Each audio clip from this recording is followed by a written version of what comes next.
जिंदगी में बंदे को पाना है, जिंदगी में बंदगी शर्मीला है। आए थे हम कुछ न कुछ खरीदने को,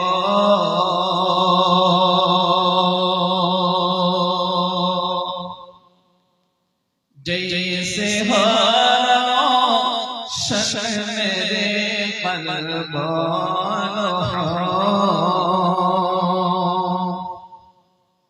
आए थे हम कुछ न कुछ खरीदने को, जैसे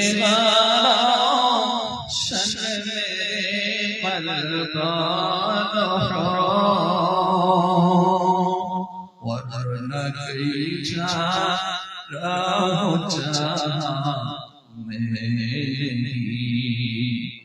जिंदगी में बंदे को पाना है,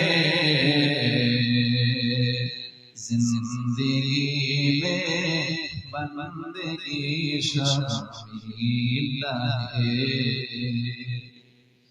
दुनिया में हो दुनिया का तलब करना हो,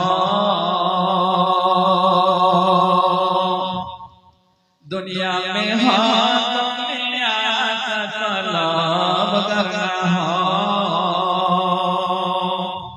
बाजार से हो खरीद करना हो। दुनिया कागज फूल है, जिंदगी में बंदगी को पाना है, जिंदगी में बंदगी शर्मीला है, जिंदगी में बंदगी शर्मीला है। আলহামদুলিল্লাহ, আজকে আপনাদের মাদ্রাসার পক্ষ থেকে আয়োজন করা বাৎসরিক ধর্মীয় জলসায় মুআজ্জাজ মুকাররম জনাব সভাপতি সাহেব, অত্র এলাকার সম্মানিত মুরব্বী সমাজ, আমার অতি আদরের চ্যানেলের যুব বন্ধুগণ, পর্দানিশী সম্মানিত মা ও বোনেরা, তার সঙ্গে ছোট ছোট মনিরা, আমরা সকলে আল্লাহ তাআলার দরবারে লাখ কোটি শুকরগুজার হচ্ছে যে মহান আল্লাহ তাআলা আমাদেরকে আজকে এই জালসাকে কেন্দ্র করে সরাসরি ডাইরেক্টলি কোরআন থেকে কথা বলা এবং শোনার আল্লাহ পাক আমাদেরকে তৌফিক দান করেছেন। এটি আমরা গোল্ডেন চান্স পেয়েছি, সুবর্ণ সুযোগ পেয়েছি। কেন হাদিসে এসেছে মাইয়াদিল্লাহু বিহি খাইরান ইয়াফাকিহু ফিদ্দীন, আল্লাহ তাআলা जिसको चुनते हैं, जिसको मंतखब करते हैं, वल्ली पर उसी को कुरान और हदीस की इल्म अता फरमाते हैं। আল্লাহ তাআলা যাকে ভালোবাসেন, যাকে পছন্দ করেন, তাকে কোরআন সুন্নাহর ইলম দান করেন। আর আজকে এই প্রোগ্রামের মাধ্যমে কিছুটা হলেও আমরা কোরআন আর হাদিস থেকে কিছু ইলম অর্জন করতে পারছি। আল্লাহ রাসূল সাল্লাল্লাহু আলাইহি ওয়াসাল্লাম ফজরের সালাতে তিনি নামাজ কমপ্লিট করার পর কিছুগুলো মসনুন দোয়া তিনি পাঠ করতেন। এর ভিতরে একটি দোয়া আছে, আল্লাহুম্মা ইন্নী আসআলুকা ইলমান নাফিআ ওয়া রিজকান তাইয়্যিবা ওয়া আমালান মুতাকাব্বালা। আল্লাহুম্মা ইন্নী আসআলুকা ইলমান নাফিআ, হে আল্লাহ আমি আপনার কাছে প্রার্থনা করছি, আপনার কাছে আমি চাচ্ছি, আপনার কাছে আমি কামনা করছি, আপনি আমাকে নাফাওয়ালা ইলম দান করেন, যে ইলমের মাধ্যমে আমি আপনাকে পরিচয় করতে পারি, আপনাকে চিনতে পারি, আপনাকে বুঝতে পারি, আপনার হুকুম পালন করতে পারি, আপনার ফরমাবরদার হতে পারি। প্রিয় বন্ধুগণ, আল্লাহ রাসূল সেই ইলম কামনা করতেন। মিস্টার শয়তান সেও কিন্তু বড় দক্ষ, সে আলিম, কিন্তু সে তার ইলম দিয়ে নফা হাসিল করতে পারেনি, বরং লানত সে প্রাপ্ত হয়েছে। সুতরাং আল্লাহ রাসূলের দোয়াটা কি সুন্দর ছিল যে আল্লাহ, আল্লাহুম্মা ইন্নী আসআলুকা ইলমান নাফিআ, আপনি আমাকে নফা, আর এই ইলম একান্ত দরকার। কারণ আপনারা যারা এখানে সমাবেশ করছেন, জমায়েত হয়েছেন, যে আল্লাহ রাব্বুল আলামিনকে বিশ্বাস করেছেন, আমি যদি আপনাদেরকে সকলকে লক্ষ্য করে প্রশ্ন করি যে আল্লাহর ভালোবাসা পেতে, আল্লাহকে রাজি খুশি করার জন্য আপনারা এখানে জমায়েত হয়েছে, যে আল্লাহকে যদি আমরা বলি, যে আমি যদি বলি আপনাদেরকে যে আল্লাহকে দেখেছেন, জবাব আসবে নো। আমরা কেউ দেখিনি। পবিত্র কোরআন 7 নম্বর পারা হিফজ কোরআন 20 নম্বর পেজ, সূরা আনাম 165 আয়াত 103 নম্বর আয়াত, লা তুদরিকুল আবসার ওয়া হুয়া ইউদরিকুল আবসার ওয়া হুয়াল লাতীফুল খাবীর। আল্লাহ তাআলা বলেন, দুনিয়ার দেখতে ওয়ালা শক্তি আমাকে কন্ট্রোলে আনতে পারবে না। ইভেন মুসা আলাইহিস সালামও কন্ট্রোলে আনতে পারে না। তিনি বলেছেন যে রব, আমি আপনাকে দেখতে চাই। কথা তো বলে, আল্লাহর সাথে কালাম করেন মুসা আলাইহিস সালাম আল্লাহর সাথে, এজন্য ওনার কি ওনার ব্যাপারে বলা হয়েছে মুসা কালিমুল্লাহ, তিনি আল্লাহর সাথে কালাম করতেন, কথা বলতেন। তো কথা বলতে বলতে এক পর্যায়ে তিনি বললেন, হে আল্লাহ, আমি আপনাকে দেখতে চাই। তো আল্লাহ তাআলা বললেন, লা তারানি, তুমি আমাকে কখনোই দেখতে পারবে না এই দুনিয়ায় থাকাকালীন। মুসা আলাইহিস সালাম আওয়াজ ছেড়ে বললেন, নয় যে আল্লাহ, আমি দেখতে চাই। এক পর্যায়ে আল্লাহ তাআলা বললেন, পরের দিন এসো। আল্লাহ তাআলা নূরের তাজাল্লি পাহাড়ের মধ্যে যখন ছেড়েছিলেন, মুসা আলাইহিস সালাম বেহুশ হয়ে গেল, পাহাড় পুড়ে গেল, আল্লাহকে তিনি দেখতে সক্ষম হলেন। তো মুসা নবী দেখতে পারেন নাই, আর আপনি কে? আমাদের দ্বারা কি সম্ভব হবে? নিশ্চয়ই নয়। তো দুনিয়ায় আল্লাহকে দেখা যায় না, না দেখেই তাকে পরিচয় করতে হবে, তাকে চিনতে হবে, বুঝতে হবে। তার অনুগতশীল বান্দায় আমি আপনি পরিণত হতে হবে। তাইলে চিনবেন কি দিয়া? চিনার হাতিয়ার হচ্ছে ইলম। আল্লাহকে বোঝার, আল্লাহকে চেনার হাতিয়ার হচ্ছে ইলম, কোরআন সুন্নাহর ইলম লাগবে। শেখ সাদি রাহমাতুল্লাহ আলাইহি বলেন, চুশাশা আসমাই ইলমে বায়াদ গাদা কে ইলমে নাতা ওয়া খুদা রাশিনাস। ইলম হাসিল করার জন্য তুমি মোমবাতির মতন গলে যাও, কারণ বিনা ইলমে আল্লাহকে চেনা যায় না, আল্লাহকে পাওয়া যায় না। তরাঈ মে দরদীদ দুনিয়া কামাল কে কারে তো আসল মে গীরত নজা। তিনি বলেন, ইলম যদি সত্যিকার তুমি হাসিল করতে পারো, কোরআন সুন্নাহর ইলম যদি তুমি হাসিল করতে পারো, তাহলে এই ইলম তোমাকে ইহকাল এবং পরকালে কাজ দেবে। আর আল্লাহর রাসূল সাল্লাল্লাহু আলাইহি ওয়াসাল্লাম বলেছেন, তলাবুল ইলমি ফরিদাতুন আলা কুল্লি মুসলিম, ও কামা ক্বালা নবী সাল্লাল্লাহু আলাইহি ওয়াসাল্লাম। আল্লাহ রাসূল বলেন, প্রত্যেকটা নর নারী, পুরুষ এবং মহিলা উভয়ের জন্য প্রয়োজনীয় ইলম হাসিল করা ফরজে আইন, শিখতেই হবে, শিখতেই হবে, শিখতেই হবে, শিখতেই হবে। আমাদের লোকেদের ভিতরে খুব চালাক মানুষ, খুব চালাক, তার পক্ষের বক্তব্য দিতে গিয়ে সে অ্যাডভান্স। আমরা যখন বলি, ভাই আপনি এই যে ইলম অর্জন করছেন না, সালাত কায়েম করছেন না, কিভাবে আপনি ফরজ ফরজটা আদায় করবেন, এই ইলম যে আপনার ভিতরে নেই, আপনার তো অবস্থা করুণ হয়ে যাবে মৃত্যুর পর। তখন সে বলে যে না, না জানা বান্দার গুনাহ নেই, তো আমি শিখিনি, এইজন্য আমার গুনাহ নেই। দেখেছেন কি চালাক? এভাবে বলে সে এড়িয়ে যেতে চেষ্টা করে। হাদিসে এসেছে কয়েক শ্রেণীর লোককে আল্লাহ রাব্বুল আলামিন পছন্দ করেন না। এর ভিতরে এসেছে আলিম বিআমরি দুনিয়া জাহিল বিআমরি আখিরা জিফাতিন বিল্লাইল হিমারিন বিন্নাহার ক্বাল নবী সাল্লাল্লাহু আলাইহি ওয়াসাল্লাম। আল্লাহ রাসূল বলেছেন যে কয়েক শ্রেণীর লোককে আল্লাহ পছন্দ করেন না তার ভিতরে যে দিনের বেলায় গাধার মতো কাজ করে, গাধার মতো কাজ করেন। এই নয় যে আপনি প্রচেষ্টা করবেন না, ইনকাম করবেন না। এখানে মতলব হচ্ছে এমন কাজ শুরু করলো, যুহুর কোথায় গেল, আসর কোথায় গেল, মাগরিব কোথায় গেল, এশা কোথায় গেল,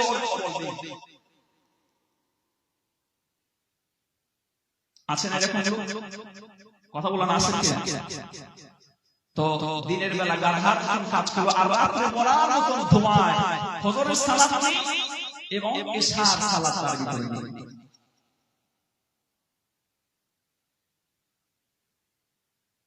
আল্লাহ তাআলা রাসূল বলেন এই শ্রেণীর লোককে আল্লাহ ভালোবাসেন না।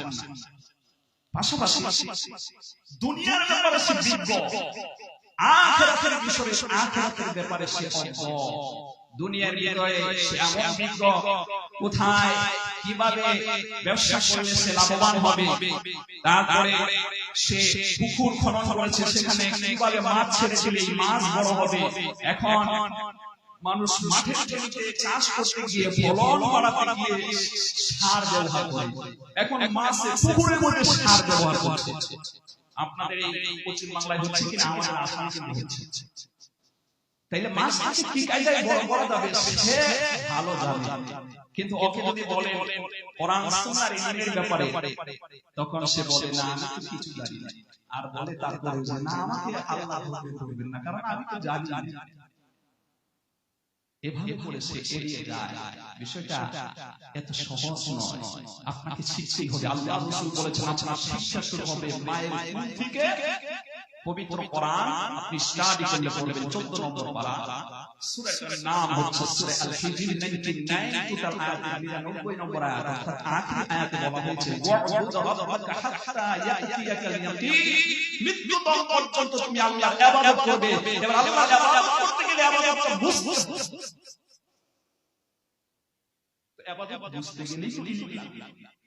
আমার ভাষা বুঝেন, আমার ভাষা বুঝেন।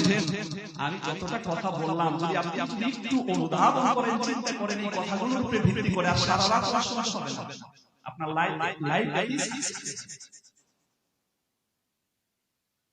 সুতরাং ইলমের এত প্রয়োজন। এজন্য পবিত্র কোরআন আপনি পড়বেন 16 নম্বর পারা সূরা তাহা 135 আয়াত সংখ্যা 14, ওয়াকুর রাব্বি জিদনি ইলমা। আল্লাহ তাআলা বলেন ও নবী আপনি আমার কাছে দোয়া করুন, আল্লাহ আপনি আমার ইলম বৃদ্ধি করে দেন, আপনি আমার ইলম বৃদ্ধি করে দেন। কোরআনে কারীমে যখন আপনি স্টাডি করবেন কয়েকখান আয়াত কন্ডিশনের ভিতরে নাযিল হয়। ইবনে উমর রাদিয়াল্লাহু তাআলা আনহু তিনি আমার বন্ধুগণ ব্যাখ্যা দিতে গিয়ে বলেন, আমি তাফসীরে মাসআল থেকে কথাটা উল্লেখ করছি। মুসলমান যখন হয়ে গেল, মুসলমান হওয়ার পরে সম্মানিত বন্ধুগণ তখন তিনারা চিন্তা করছেন আমরা মুসলমান তো হয়ে গেছি, কোরআনে কারীম যখন আপনি স্টাডি করবেন আপনি পড়বেন 19 নাম্বার পারা, সূরাটার নাম হচ্ছে সূরা ফুরকান, 77টা আয়াতের হচ্ছে 70 নম্বর আয়াত। আল্লাহ রাব্বুল আলামিন বলেন ইন্না মান তাবা ওয়া আমানা ওয়া আমিলা আমালান সালিহান ফাউলাইকা ইউবাদদিলুল্লাহু সাইয়্যাতিহিম হাসানাত ওয়া কানাল্লাহু গফুরুর রাহিমা। আল্লাহ রাব্বুল আলামিন বলেন কোন ব্যক্তি কোন মুসলিম কোন এখনই যদি সে তওবা করে ঈমান আনয়ন করে পরবর্তী জীবনটা সে সংশোধনের রাস্তায় চলে, আমল সালেহ অর্জন করে, আল্লাহ রাব্বুল আলামিন তার পিছনের সব গুনাহ আল্লাহ ক্ষমা করে দেবে।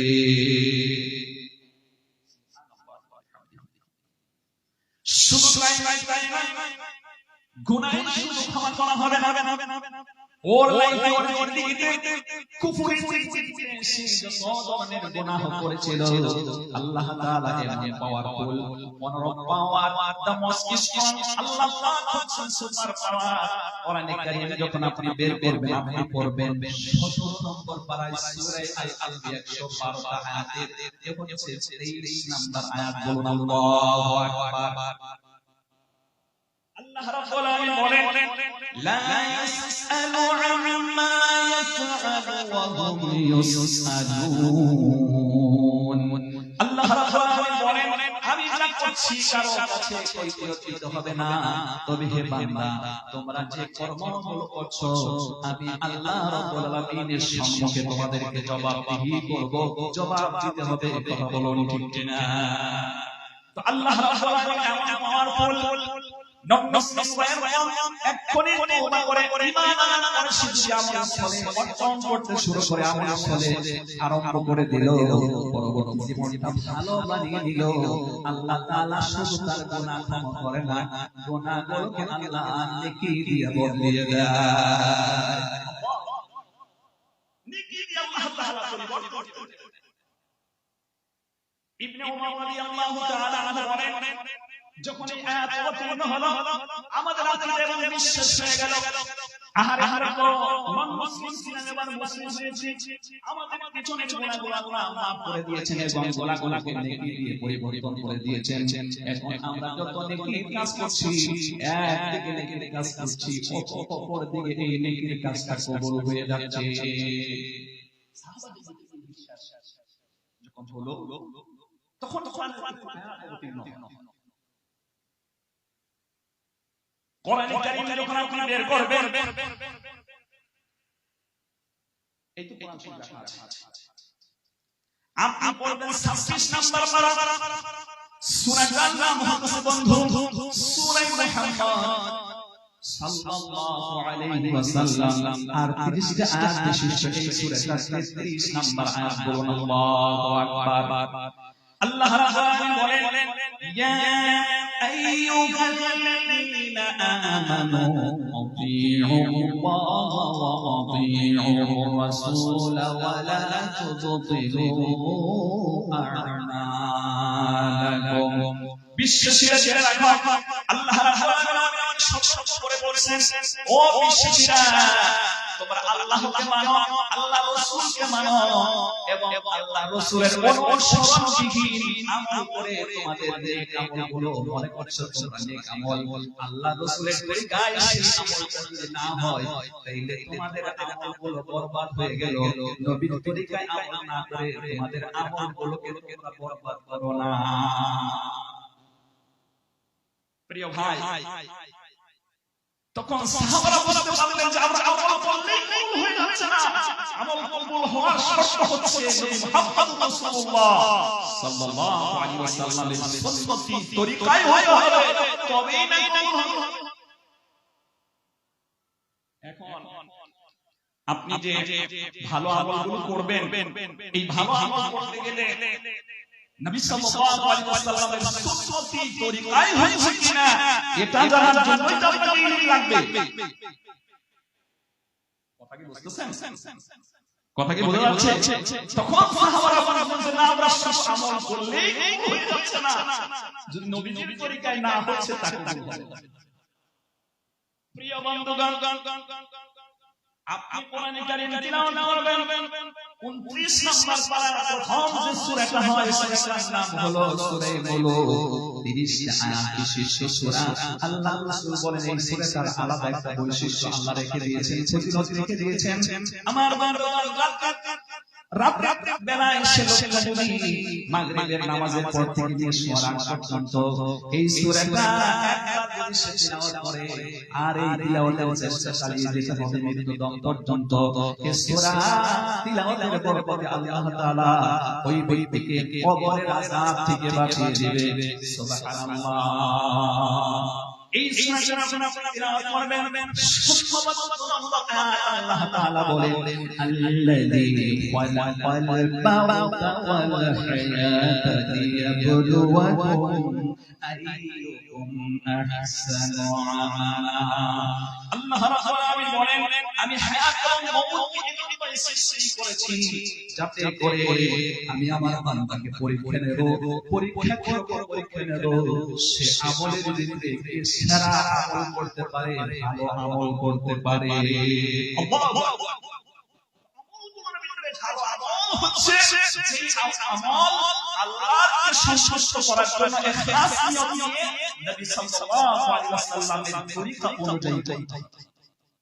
তাইলে আপনার আমল আশা করা যায় গ্রহণযোগ্য হবে। আর তা যদি না হয় 33 নম্বর আয়াতে এতে বলা হয়েছে যে ওয়ালা তুবতিলু আমালাকুম, তোমাদের আমলকে বরবাদ করো না, নষ্ট করো না। তাইলে এখন আমাদের আমলগুলো সুন্নতি তরিকায় হচ্ছে কিনা এটার জন্যই তো ইলম লাগবে। কথা বলো ঠিক ঠিক। আমার ভাইরা কোরআনে কারীমের উপর আপনি স্টাডি করবেন। সূরা জুমারের ভিতরে বলা হয়েছে 9 নম্বর আয়াতের শেষের দিকে এসেছে কুল হাল ইয়াস্তামিল্লাযীনা ইয়ালামুনা ওয়াল লাযীনা লা ইয়ালামুন। নবী বলুন যে জ্ঞানবান আর অজ্ঞ কখনো সমান হতে পারে না। ইন্নামা ইয়াতাযাক্কারু উলুল আলবাব। আর এটা বিষয়টা নিয়ে গবেষণা করবে, চিন্তা চর্চা করবে, অনুধাবন করবে যারা এই পৃথিবীতে জ্ঞানবান ব্যক্তি। এজন্য কোরআন সুন্নাহ যে অর্জন করেছে আর যা অর্জন করতে পারে না দুটো কখনো সমান হতে পারে না। আমরা একটা एग्जांपल দিচ্ছি। আমার কথাগুলো খুব মনোযোগ সহকারে আপনারা শোনার চেষ্টা করবেন। আপনাদের পর্যন্ত পৌঁছাতে আমাকে কত হিমশিম খেতে হয়েছে, প্রায় 800 কিলোমিটার গাড়ি দিয়ে আপনাদের পর্যন্ত পৌঁছেছি। সেহেতু কথাগুলো একটু গুরুত্ব সহকারে শোনার চেষ্টা করবেন। কোরআনে কারীমের উপর আপনি স্টাডি করবেন। সূরাতুল বাকারার ভিতরে বলা হয়েছে 286 আয়াতে হচ্ছে 269 নাম্বার আয়াত। আল্লাহ তাআলা বলেন ইউতিল হিকমাতা মান ইয়াশা ওয়া মান ইউতাল হিকমাতা ফাকাদ উতিয়া খায়রান কাসীরা ওয়া মা ইয়াযাক্কারু ইল্লা উলুল আলবাব। আল্লাহ রাব্বুল আলামিন বলেন আমি যাকে হিকমত দান করেছি, মুফাসসিররা কেরাম বলেন এখানে হিকমার মতলব কি, হিকমত কি বোঝানো হয়েছে। মুফাসসিররা কেরাম লেখেন আল্লাহর পক্ষ থেকে যে কোরআন এবং সুন্নাহ নাযিল করা হয়েছে, ইসলামের সংবিধান নাযিল করা হয়েছে। আমার ভাইরা কোরআন নাযিল করা হয়েছে, কোরআন আমি আপনি বুঝবো না, যেহেতু এই কোরআন আরবি ভাষায় নাযিল হয়েছে। কথা বলুন ঠিক কিনা। ইন্না আনসালনাহু কুরআনান আরাবিয়্যান লাআল্লাকুম তা'কিলুন। আপনি কোরআনে কারীমে স্টাডি করলে 12 নম্বর পারা সূরা ইউসুফের 111 আয়াত 2 নম্বর আয়াত এই কোরআনকে অবতীর্ণ করা হয়েছে আরবি ভাষায়। আর ভাষাগুলো খুব সংক্ষিপ্ত। যদি এটা ব্যাখ্যা বিশ্লেষণ ব্যাপকভাবে আলাদা করতেন তাহলে হাদিস শেষে 12 মিনিটে 30 পারা হতো না, অনেক পারা হতো। সেজন্য এখানে সংক্ষিপ্ত কথা বলা হয়েছে। আর এটা বোঝাতে আল্লাহ রাব্বুল আলামিন বিশ্বনবী হযরত মুহাম্মদ রাসূলুল্লাহ সাল্লাল্লাহু আলাইহি ওয়াসাল্লামকে পৃথিবীতে প্রেরণ করেছেন কোরআন বুঝতে গেলে আমার বন্ধুগণ আল্লাহ রাসূল সাল্লাল্লাহু আলাইহি ওয়াসাল্লামের পুরো জীবনটা আপনাকে স্টাডি করতে হবে। নবীজির প্রত্যেকটা হাদিসকে আপনাকে লক্ষ্য করে কোরআন বুঝতে হবে। কথা বলুন ঠিক কিনা। আল্লাহ তাআলা বলেন আমি যাকে হিকমত দান করেছি অর্থাৎ কোরআন সুন্নাহর ইলম দান করেছি। আল্লাহ রাব্বুল আলামিন বলেন আমার পক্ষ থেকে তাকে সকল কল্যাণ দান করেছি। আর এটাই তো অনুধাবন করবে যারা জ্ঞানবান ব্যক্তি, তারাই এটা উপলব্ধি করতে পারবে। বন্ধুদের সময় কোরআন সুন্নাহ সঠিক থাকলে কত বড় ফায়দা হয় লক্ষ্য করুন। হযরত আলী রাদিয়াল্লাহু তাআলা আনহু মুসলমানদের 4 নাম্বার খলিফা যখন হন, নেতা যখন হন, তার কাছে বিভিন্ন ফায়সালা দেওয়ার জন্য বিচার আচার চলে আসে, সেই বিচারের ফায়সালা তিনাকে দিতে হয়। কথা বলুন ঠিক কিনা?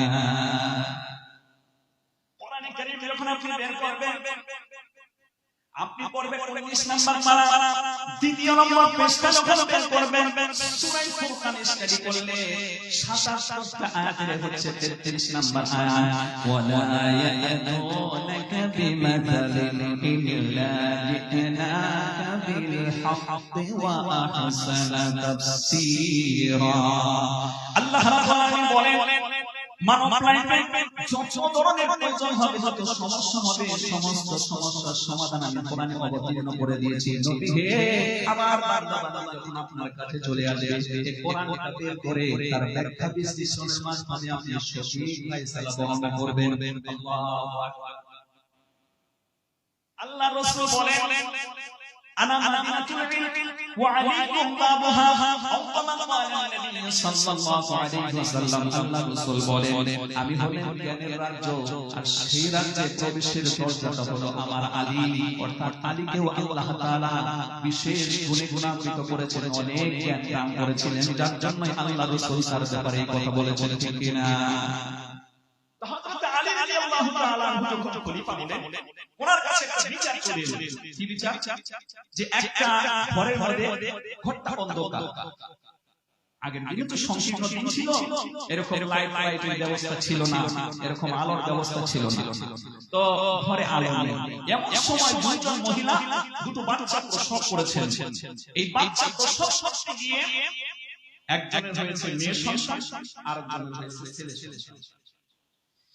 কোরআনে কারীম যখন আপনি বের করবেন, আপনি পড়বেন 25 নাম্বার পারার দ্বিতীয় নম্বর সূরার 52টা আয়াতে হচ্ছে 49 এবং 50 নাম্বার আয়াত। সূরাটার নাম হলো সূরাতুশ শুরা। এই যে আমরা পরামর্শ করছি, মিটিং করছি, সূরাটার নাম হলো সূরা মিটিং। আল্লাহ রাব্বুল আলামিন বলেন, লিল্লাহি মুলকুস সামাওয়াতি ওয়াল আরদি ইয়াখলুকু মা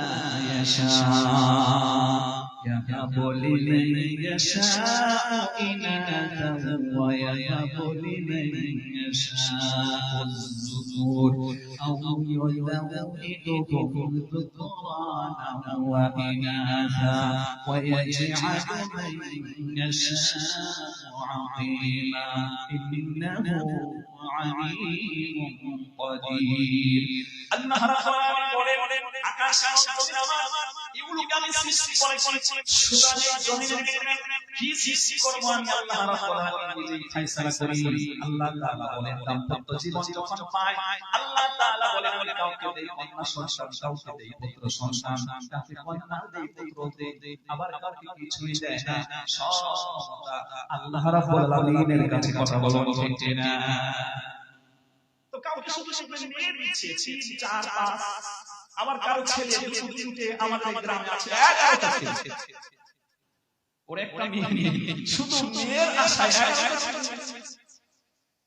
আবার আবার বলেন আল্লাহ তাআলা প্রথমে দিলেন আমাকে ছেলে সন্তান, তারপরে দুটো মেয়ে সন্তান।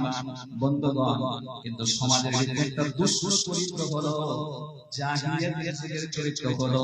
14 নম্বর পারাটা যখন আপনি বের করবেন, কোরআন বলছি না গল্প বলতেছি? জবাব দেবে। কোরআন বলছি নাকি গল্প বলছি? এইজন্য কোরআনের কথাগুলো মনোযোগ সহকারে শুনবেন। পবিত্র কোরআন আপনি স্টাডি করলে সূরাতুল জুমার 18 নম্বর আয়াত, 24 নম্বর পারা, আল্লাযীনা ইয়াসতামিউনাল কাওলা ফায়াত্তাবিউনা আহসানা উলাইকা হাদাহুমুল্লাহ ওয়া উলাইকা উলুল আলবাব। যারা কোরআনের কথাকে খুব মনোযোগ সহকারে শুনে এবং তা অনুসরণ করে, আল্লাহ তাআলা বলেন আমি তাদেরকে হেদায়েত দেব। আর তারাই জ্ঞানবান, এই পৃথিবীতে জ্ঞানবান, সত্যিকারের জ্ঞানবান তারা। এজন্য মনোযোগ সহকারে শুনতে হবে কোরআনের কথা। আল্লাহ আমাদেরকে অ্যাকসেস করার তৌফিক দান করুন, বলুন আমিন। প্রিয় বন্ধুগণ, 14 নম্বর পারা, সূরাটার নাম হচ্ছে সূরা আন-নাহল। 128টা আয়াত বিশিষ্ট এই সূরাটা 50 2 নম্বর আয়াতে আল্লাহ রাব্বুল আলামিনের বক্তব্য ওয়া ইযা বুশিরা আহাদুকুম বিল উনসা যাল্লা ওয়াজহুহু মুসওয়াদ্দান ওয়া হুয়া কাযীম। আল্লাহ তাআলা বলেন আমি কাউকে যখন কন্যা সন্তান দান করি, কন্যা সন্তান খাবারের পরে মুখটাকে কালিমা ছন্ন করে সে মুখটাকে মলিন করে আর সে সেটা পছন্দ করে না, এটা হলো আইয়ায়ে জাহিলিয়াতের যুগের বর্বরতা। কথা বলুন ঠিক কিনা? মেয়ে সন্তান জন্ম বলে ভালোবাসা, আবার ছেলে হয়ে দেখতেন বড় বড় বর্বরতা আছে। ফেসবুকে সঙ্গে সঙ্গে দিয়ে দিয়েছে বাচ্চার ছবি, পিকচার দিয়ে দিচ্ছে।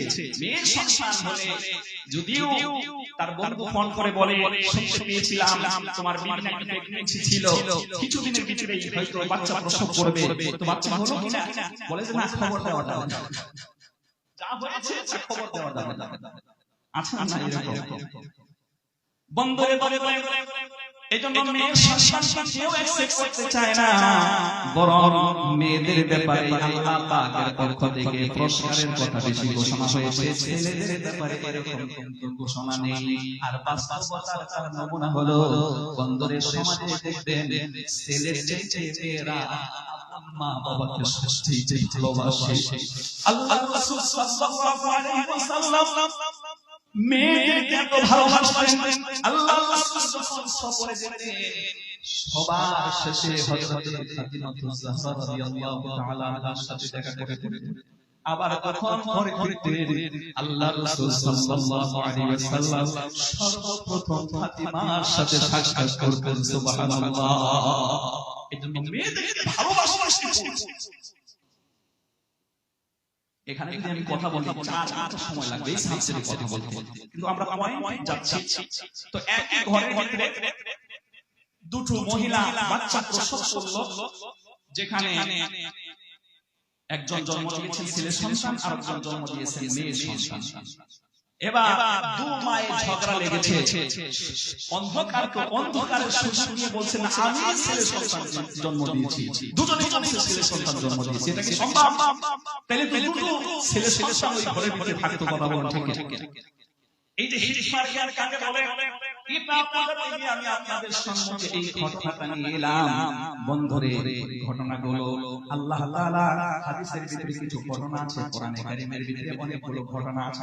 নাই সূরা হুদা পরিষ্কার করলেন 123টা আয়াতের আর 40 অথবা 50 নম্বর আয়াতে আল্লাহ রাব্বুল আলামিন বলেন তিলকা মিন আনবাইল গায়বি নূহিহা ইলাইকা মা কুনতা তা'লামুহা আনতা ওয়ালা কওমুকা মিন ক্বাবলি হাযা। আল্লাহ রাব্বুল আলামিন বলেন এ হলো ঘটনা যে ঘটনা সম্পর্কে আপনি জানতেন না, অতীতে হয়ে গেছে। সেই ঘটনাগুলো আমি কোরআনে কারীমের মাধ্যমে ওহীর মাধ্যমে আপনাকে নাযিল করে আপনার প্রতি নাযিল করে অবতীর্ণ করে আপনাকে জানার ব্যবস্থা করেছি, আপনার জাতিকে আপনার উম্মতকে জানার ব্যবস্থা করে দিয়েছি। আল্লাহ তাআলা এই ঘটনা শোনান কেন? যেরকম পবিত্র কোরআন 12 নম্বর পারা 2 নম্বর সূরাটা হলো সূরা ইউসুফ এবং যুলাইখার কাহিনী আল্লাহ ডিটেইলস বর্ণনা করে 111টা আয়াত নিয়ে লাস্টের দিকে তিনি বলেন লাকাদ কানা লাকুম ফি কসাসিহিম ইবারাতুন লিউলিল আলবাব জগা জি लगाए कि दुनिया नहीं है जगह लगाए कि दुनिया नहीं है इबादत की चाहे तमाशा नहीं है। এই পৃথিবী খেলতামাশার জায়গা দেখো, উপদেশ গ্রহণ করার জায়গা। কোরআনে কারীমে যখন আপনি বের করবেন আপনি পড়বেন 23 নাম্বার পারা যখন আপনি বের করবেন সূরা ইয়াসিন শুরুর দিকে এসে 11 নম্বর আয়াতে আল্লাহ তাআলার বক্তব্য ইন্নামা তুযিরু মান ইত্তাবা'a যিকরা ওয়া খাশিয়ার রাহমান বিল গায়ব। নিশ্চয়ই যারা আল্লাহর উপদেশ শোনার পরে ওয়াজ শোনা করে, নসিহত শোনা করে, সেটাকে অনুসরণ করে, আর আল্লাহকে না দিতেই বিশ্বাসের স্থাপন করে, ভয় করে, আল্লাহ তাআলা তাদেরকে হিদায়াত দান করেন। তারাই হবে এই পৃথিবীতে কামিয়াবি দল। আল্লাহু আকবার। আমার বন্ধুগণ, তো ঘটনা এখানে শোনানো হয় যাতে করে এখান থেকে সবক নিয়ে আমরা বাড়ি যেতে পারি। কিন্তু আমাদের দুর্ভোগ যে আমরা ঘটনা শুনি এটা আনন্দ চিত্তে, এখানে যে সবকটা হলো সবকটা নেই না, শুধু আমাদের জন্য ঘটনাটা শুনি, এটাই হলো আমাদের কীর্তি কালচার করা কোন কীর্তি না। প্রিয় ভাই লক্ষ্য করুন, আলী রাদিয়াল্লাহু আনহুর কাছে বিচার এলো, দুই মা বলছে আমি ছেলে সন্তান দিয়েছি, কেউ নিতে চায় না, এবার এটা ফয়সালা আপনি করেন। আমার কথা কি শুনতেছেন নাকি চলে গেছেন আপনারা?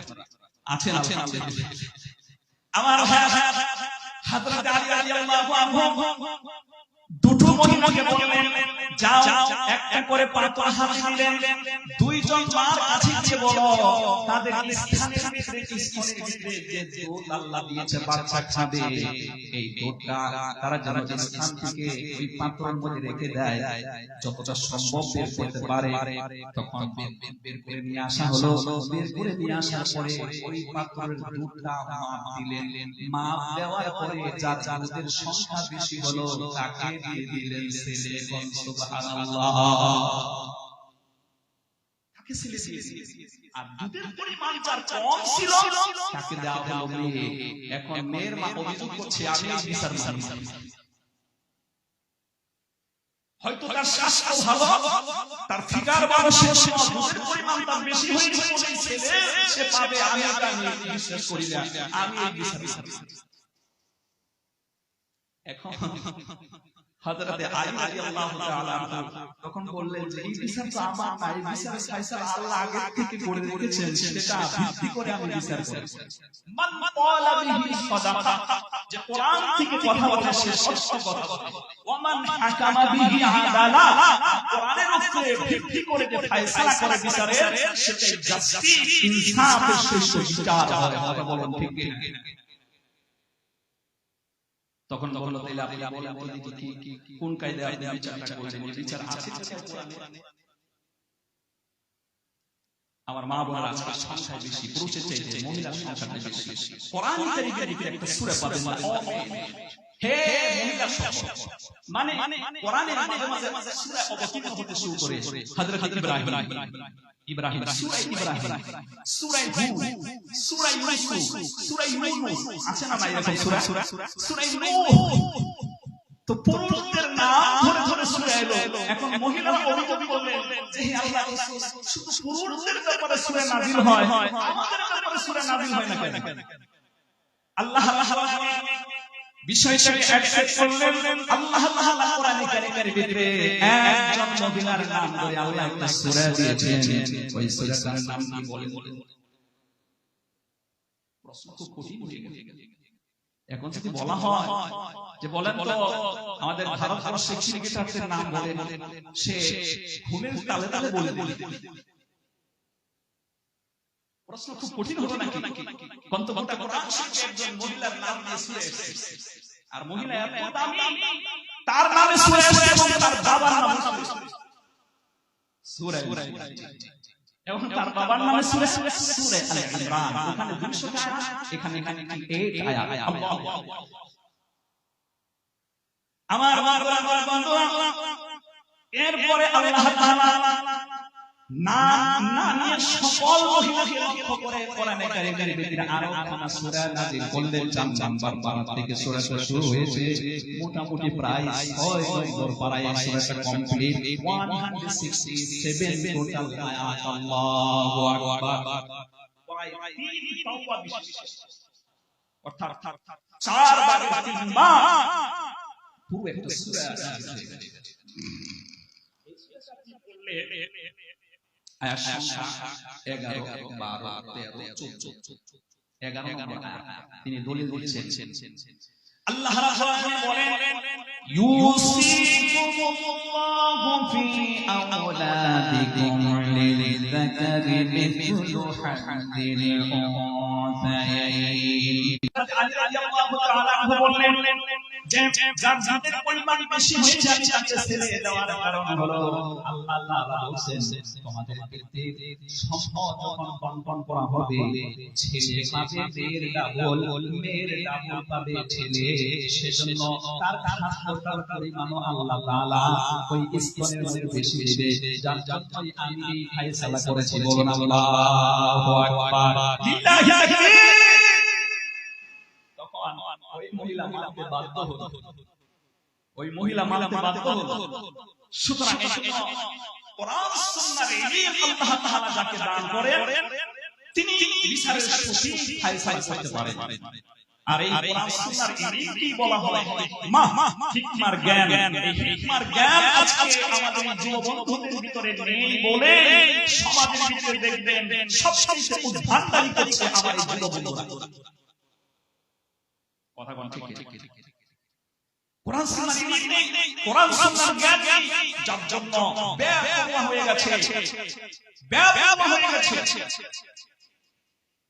আমার আল্লাহ রাসূল সাল্লাল্লাহু আলাইহি ওয়াসাল্লাম বলেন আমি যখন ইসলাম প্রচার করি যুবকরা আমাকে বেশি সাহায্য করেছে ও যুবক বন্ধুরা আপনাদের ব্যাপারে আল্লাহ রাসূল বলেন ওয়াশাবুন নাসাফি ইবাদাতিল্লাহ এই পৃথিবীতে যে যুবক বন্ধু যৌবন বয়সে আল্লাহর ইবাদতে কাটিয়ে দেবে কিয়ামতের দিবসে আল্লাহ রাব্বুল আলামিন আরশে আজিমের তলে তাকে ছায়া দান করবে সুবহানাল্লাহ ও যুবক বন্ধুরা চলে আসেন আজকের এই প্রোগ্রাম আমরা কিছুটা বলে কোরআন সুন্নাহর ইলম নিতে পারবো যে আল্লাহ আমাদেরকে আশা তৌফিক দান করলেন সে আল্লাহর দরবারে আমরা প্রশংসা করছি বলুন আলহামদুলিল্লাহ ইয়া রাব্বি লাকাল হামদ কামা ইয়ামলাগি লিজালালি ওয়াজহিকা ওয়া আযীমি সুলতানিকা আমরা আল্লাহর প্রশংসা করে নিলাম এরপরে আমরা আমাদের নবীর প্রতি দরুদ পড়ব বলুন আল্লাহুম্মা সাল্লি আলাইহি আল্লাহুম্মা বারিক আলাইহি তৃতীয়তে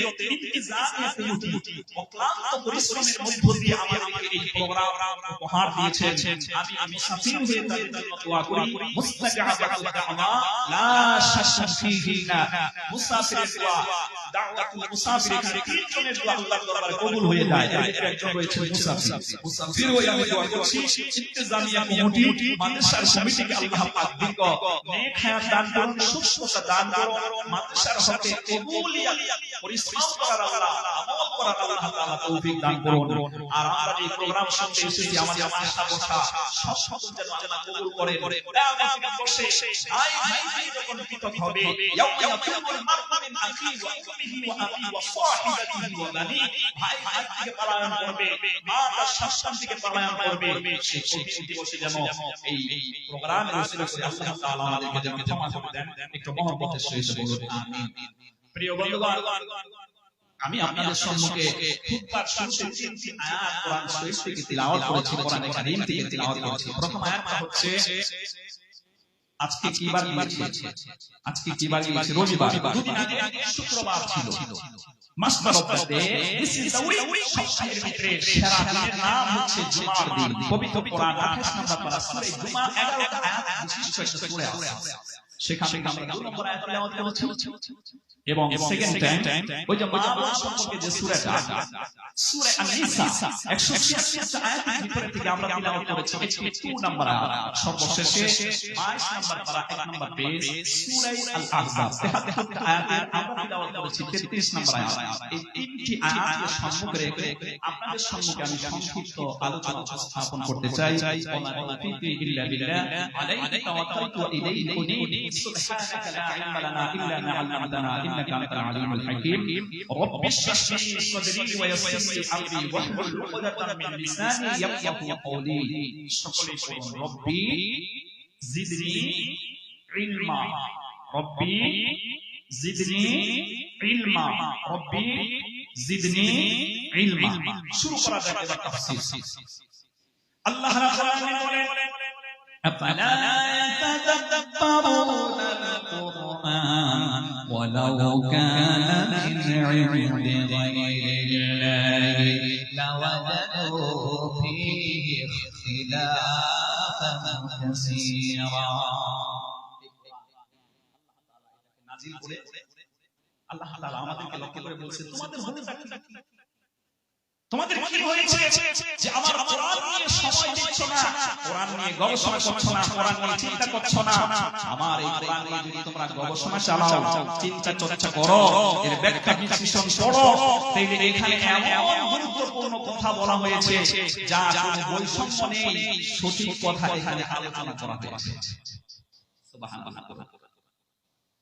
কোরআনে কারিমে স্টাডি করবেন, আপনি পড়বেন 26 নম্বর সূরার নাম হলো সূরা মুহাম্মদ, 24 নম্বর আয়াতে আল্লাহ তাআলা বলেন আফালা ইয়াতাদাব্বারুনাল কুরআন আম আলা কুলুবিন আকফালুহা। আল্লাহ তাআলা আদেশ করে বলেন বান্দারে তোদের হলো কি, আমি আল্লাহ তাআলার কালামুল্লাহ আমি নাযিল করেছি, এই কালাম তোমরা তিলাওয়াত করো না, এই কালাম নিয়ে গবেষণা করো না। তোমাদের কি হয়ে গেল? তোমাদের কি দিলের মধ্যে তালা লেগে গেল নাকি? আজকে আমাদের দিলের মধ্যে তালা লেগে গেছে। আমাদের হাতে একটা মোবাইল আছে, এই মোবাইলের মাধ্যমে আমরা তালাবদ্ধ হয়ে গেছি, মোবাইলের মধ্যে তালাবদ্ধ হয়ে গেছি।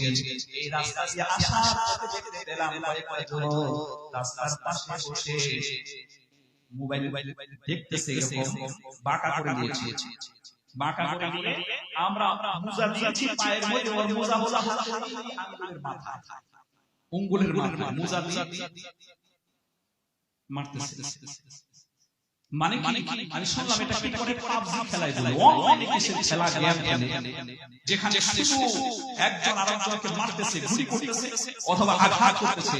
আপনি প্রতিনিয়ত যখন এটা দেখবেন, আপনার যেটা ব্রেন আছে, আল্লাহ তাআলা বলেন আল ইনসানু সাবিলুল, আল্লাহ তাআলা মানুষকে সৃষ্টি করেছেন কমন সেন্স দিয়ে। আপনার কমন সেন্সটাই নষ্ট হয়ে যাবে। আপনি সর্বাবস্থায় ফ্রি মাইন্ডে থাকবেন, রিল্যাক্স থাকবেন, কারো প্রতি দুশ্মনী নয়, কারো প্রতি রাগান্বিত নয়, আপনি সুস্থ মাইন্ডে থাকবেন। তাইলে আমাদের এই ব্রেন থেকে ইয়াসিন ওয়াল কোরআনিল হাকীম تلك ياسين والقرآن الحكيم تلك آيات الكتاب الحكيم, there is the verses of the book of all science. কোরআনের সব কথা হচ্ছে বিজ্ঞান সম্মত কথা। আপনি যখন সুস্থ মাইন্ডে থাকবেন, মানুষের প্রতি সহৃদয় থাকবেন, তখন আপনার এই ব্রেন থেকে দুটো জিনিস নিঃসৃত হয়, হরমোন, আপনার ব্রেন থেকে ডোপামিন এবং সিরোটিন নামের দুটো হরমোন নির্গত হবে, যার মাধ্যমে আপনার শরীরটা সুস্থ থাকবে। আপনার ব্লাডে হাই প্রেসার হবে না, লো প্রেসার হবে না, ডায়াবেটিস হবে না, বড় বড় রোগ থেকে আপনি বেঁচে থাকবেন। আর যখন আপনার সব সময় ব্রেনটা রাগান্বিত থাকবে, তখন উল্টা কাজ করবে, হয় হাই প্রেসার হবে, নয় ডায়াবেটিস হবে, নাইলে হার্ট অ্যাটাক হবে। এগুলা কি বারবার দেখেছেন? ইসলাম কত সুন্দর। কোরআনে কারিমে স্টাডি করবেন, আল্লাহ রাব্বুল আলামিন বলেন সূরা লোকমান যখন আপনি স্টাডি করবেন, 34 টা আয়াত হচ্ছে 12 নম্বর আয়াত, ওয়া মান ইয়াশকুরু ফাইন্নামা ইয়াশকুরু লিনাফসিহি ওয়া মান কাফারা ফাইন্নাল্লাহা গানিয়্যুন হামিদ। আল্লাহ রাব্বুল আলামিন বলেন যে আমি যে কোয়ালিটি কিয়ামত তাকে দিয়েছি, সেগুলো প্রাপ্ত হবার পরে সে যখন কৃতজ্ঞতা প্রকাশ করে, আমার বন্ধুগণ শুকরিয়া আদায় করে, সে তার কল্যাণের জন্য শুকরিয়া আদায় করলো। আর সে যদি কুফরি করে, অহংকার করে, আমাকে অ্যাকসেপ্ট করে না, কৃতজ্ঞতা প্রকাশ করে না, তাইলে তারই জন্য সে অকল্যাণ বয়ে নিয়ে আসলো। বন্ধুরে, এটা আল্লাহ যে হালাতে রাখে, ওর উপর আমরা শুকরিয়া আদায় করলে আমাদের শরীর সুস্থ থাকবে, আল্লাহ আমাদের প্রতি সন্তুষ্ট হবে। তো যে বাচ্চাগুলো প্রতিনিয়ত এই গেমগুলো খেলতেছে, এখানে মারামারি করতেছে, ওর ব্রেনটা ওইরকম হয়। মা বাবা যদি ডাক দেয়, ধমক দেয়, মারতে যায়। আমি নিউজে পেয়েছিলাম গত রমজান মাসে বাংলাদেশে এক ছেলে, বাবা পরহেজগার, তো ছেলে মোবাইল দেখছে, নামাজ পড়ে না, তারপরে তারাবির সালাত আদায় করে না, বাবা রাগ করে ওর কাছ থেকে মোবাইলটা নিয়ে তিনি সালাতে দাঁড়িয়ে গেছেন। এই ছেলে গিয়ে বাবাকে ছুরি মেরে হত্যা করে। হাদিস শরীফের ভিতরে এসেছে ইন্না আশাদ্দান নাসি আযাবান ইয়াউমাল কিয়ামাহ, কিয়ামতের দিবসে জাহান্নামের সবচেয়ে বড় বড় যে লোকদের শাস্তি হবে আমার বন্ধুগণ, তার ভিতরে একজন আছে যে তার মা বাবাকে হত্যা করে ফেলে। এই সন্তানদের জাহান্নামে সবচেয়ে বড় শাস্তির সম্মুখীন হবে। আর আল্লাহর কাছে হাদিস শরীফে এসেছে সবচেয়ে বড় বড় গুনাহ হচ্ছে চারটা।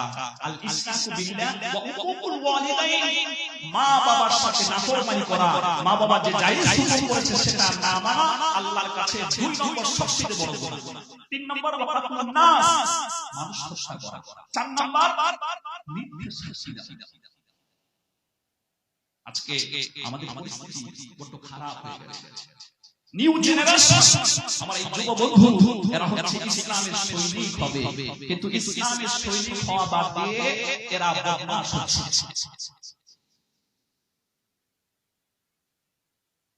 ওয়ামার বারবরা কথাগুলো হয়তো আপনাদের একটু মনের ভিতরে খারাপ লাগছে, খারাপ লাগলেও বাস্তবতা যা এখন খারাপ হলে আমার কিছু করার নেই।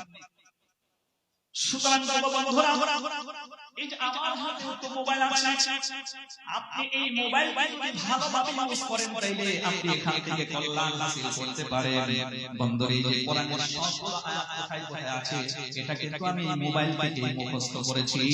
আপনি চাইলে ও বন্ধু আল্লাহ তাআলা কোরআনটা নাযিল করেছেন, কোরআনে কারীম যখন আপনি বের করবেন আল্লাহ রাব্বুল আলামিন বলেন শামসু ওয়াল্লাযী উনজিলা ফীহিল কুরআন হুদাল লিন্নাস। 2 নম্বর পারা 2 নম্বর সূরা বাকারা 286 আয়াতের ভিতরে থেকে এই আয়াত সংখ্যা হচ্ছে 185। আল্লাহ তাআলা বলেন এই পবিত্র রমজান মাসে কোরআনটাকে অবতীর্ণ করা হয়েছে যাতে করে এই কোরআন মানুষদেরকে হেদায়েতের রাস্তার কথা বলে দেবে। ও বন্ধুরা, আপনি এই মোবাইলে কোরআনের একটি তাফসীর ঢুকিয়ে প্রতিনিয়ত যদি আপনি একটা করে রুকু ইশারি করেন আর যদি গবেষণা চালান আল্লাহ এই আয়াতে কি বলতে চান, কি হুকুম করেন, জায়েজ না না জায়েজ, এইটা যদি আপনি একটু খেয়াল করেন এই একটা করে রুকু ইশারি করলে এই কোরআন আপনার জীবনটাকে পাল্টে দেবে। আল্লাহু আকবার। আল্লাহ রাব্বুল আলামিন বলেন কোরআনে কারীম আপনি পড়বেন 8 নম্বর পারা, সূরাটার নাম হচ্ছে সূরা ফুরকান 67 আয়াত 1 নম্বর। আল্লাহ রাব্বুল আলামিন বলেন তাবারাকাল্লাযী নাযালা ফুরকানা আলা আবদিহি লিয়াকুনা লিল আলামিনা নাযীরা। ওকে উপর কল্পনা সে মহান আল্লাহ যে তার বান্দার ফুরকান নামক কিতাব অবতীর্ণ করেছেন। আল ফারকু বাইনাল হাক্কি ওয়াল বাতিল, ফুরকান নামক কিতাব স্টাডি করলে কোনটা জায়েজ কোনটা না জায়েজ, কোনটা বৈধ কোনটা অবৈধ, কোনটা হালাল কোনটা হারামের ডিটেইলস পার্থক্য করে দেবে। সেই কিতাবটার নাম হলো কোরআনে মাজিদ।